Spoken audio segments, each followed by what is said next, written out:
بسم اللہ الرحمن الرحیم۔ السلام علیکم ناظرین، آپ دیکھ رہے ہیں امرا نیوز اور مجھے کہتے ہیں خالد بیگ۔ ناظرین، کل عمران خان صاحب نے چیف جسٹس آف پاکستان سے اظہار یکجہتی کے لیے ایک ریلی نکالی تھی۔ یہ اظہار یکجہتی تو میں نہیں کہہ سکتا، یہ چمچہ گیری کے لیے ریلی نکالی گئی تھی۔ یہ میں آپ کو ثابت کرواؤں گا۔ چمچہ گیری کے لیے ریلی نکالی گئی تھی کہ اب فیصلے جو ہیں ہمارے حق میں آ سکیں، ان کو پتہ چلے کہ کتنی عوام ان کے ساتھ ہے۔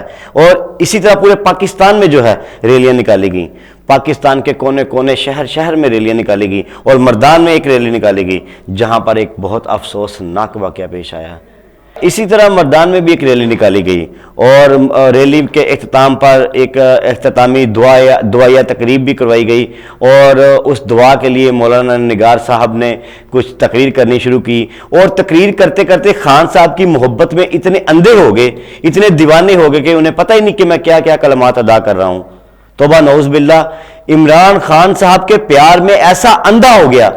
بھائی مولانا صاحب ہو، آپ پی ٹی آئی کے کارکن ہو، مان لیا، لیکن آپ یہ دیکھو کہ آپ ایک مولانا صاحب ہو، آپ ایک مدرسے کو چلاتے ہو، لوگوں کو تربیت دیتے ہو، اسلامی تعلیمات دیتے ہو، مگر ان سب چیزوں کو نظر انداز کرتے ہوئے خان صاحب کی محبت میں انہوں نے کہا، توبہ نعوذ باللہ، کہ عمران خان صاحب میرے لیے پیغمبر جیسے ہیں۔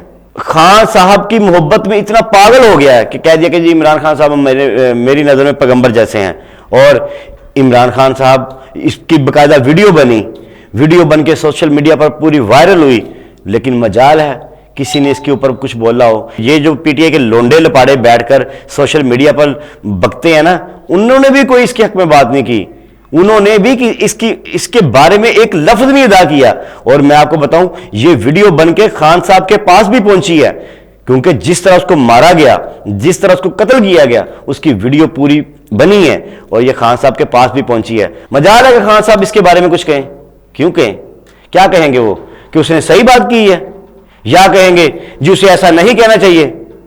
اگر وہ کہتے ہیں صحیح بات کی ہے تو پھر آپ دیکھیں کہاں تک بات جاتی ہے۔ اگر کہیں گے کہ صحیح نہیں کی تو آپ خود سمجھدار ہیں، لوگوں کے دل میں پیار کیسے نکلے گا، لوگوں کے دلوں میں پیار ختم ہو جائے گا، لوگ کیسے عمران خان صاحب کو پوجیں گے۔ اسی طرح عید کے بعد ایک عید ملن پارٹی جو ہے ایک تقریب منعقد کی گئی زمان پارک میں، وہاں پر بھی ایک بچے نے عمران خان صاحب کو مخاطب کرتے ہوئے توبہ نعوذ باللہ بہت بڑی بات کہہ دی۔ دنیا میں سب سے لکی پیرنٹس نبی صلی اللہ علیہ وآلہ وسلم کے ہیں، اور دوسرے نمبر پر عمران خان صاحب کے لکی پیرنٹس ہیں۔ آپ یہ دیکھیں، وہاں پر موجود اسٹیج پر جو شخصیت فیصل جوید، اعظم سواتی، عمران خان صاحب خود بھی وہاں میں موجود تھے۔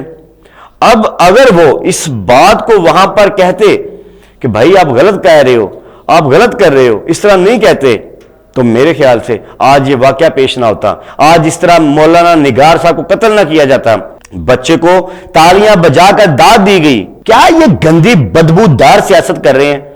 آج تک میں نے کسی سیاست میں اس طرح نہیں دیکھا کہ سیاست میں جو اسلام کو جو ہے، اسلام کے نام پر سیاست کی جائے، آج تک نہیں دیکھا میں نے، آج تک اس طرح نہیں دیکھا، مگر یہ سیاست ہو رہی ہے، اسلام کے نام پر سیاست ہو رہی ہے۔ اس بچے کو داد دی گئی، تالیاں بجائی گئی، واہ واہ کی گئی۔ کیا عمران خان صاحب، آپ کو اپنے کردار کے اوپر بھی غور کرنا پڑے گا۔ آپ اپنے کردار کو سوچیں گے تو پھر عوام ٹھیک ہوگی۔ عمران خان صاحب، آپ کو اپنے کردار کے بارے میں سوچنا پڑے گا۔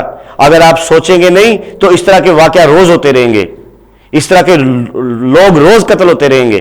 بات کر رہا تھا میں مولانا نگار صاحب کی۔ مولانا نگار صاحب نے اختتام پر جو ہے دعا کی، اور ان کے ساتھ جو کھڑے ہیں پی ٹی آئی کے ایک عہدے دار ہیں، انہوں نے اسے روکنے کی کوشش بھی کی، کئی دفعہ اسے مائک پکڑنے کی کوشش کی، مگر موصوف عمران خان صاحب کے عشق میں اندھے ہو چکے تھے، اور پیار میں جو کلمات وہ بکتے گئے۔ اور عوام، دعائیہ تقریب ختم ہونے کے بعد عوام نے نگار صاحب کو اسٹیج سے نیچے اتار کر خوب پٹائی کی۔ جس کے ہاتھ میں جو آیا، ڈنڈا آیا کسی کے ہاتھ میں پتھر آیا، کسی کے ہاتھ میں اینٹ آئی، سب نے اپنے اپنے وار چلائے، اور یہاں تک کہ اس مولانا صاحب کو قتل کر دیا گیا، اور اس بے دردی سے قتل کیا گیا کہ آپ سوچ نہیں سکتے۔ اس بے دردی سے مولانا صاحب کو قتل کیا گیا، اور یہ ایک فرقہ بنانے کی کوشش کی جا رہی ہے۔ اگر آج آج بھی اس واقعہ کا نوٹس لیتے ہوئے عمران خان صاحب نے یہ سب کچھ نہ روکا تو یہ بہت بات دور تک جائے گی. اور ان سب کے بارے میں اس پر ہمارے علماء اکرام کو بھی سوچنا چاہیے, ہماری ریاست کو بھی سوچنا چاہیے, ہمارے قانون نافذ کرنے والے اداروں کو بھی سوچنا چاہیے. اس طرح کا دوبارہ واقعہ نہ ہو سکے, اس طرح کا کوئی لائحہ عمل تیار کریں تاکہ اس طرح کا دوبارہ واقعہ رونما نہ ہو سکے. اور عوام کو بھی چاہیے کہ اس طرح کا اگر کوئی واقعہ ہوتا ہے تو خدا را قانون اپنے ہاتھ میں نہ لیں, پولیس کو کال کریں, پولیس قانون کے مطابق اس کو سزا دے گی. اسی کے ساتھ اپنے میزبان خالد بیگ کو اجازت دیجیے. اللہ حافظ.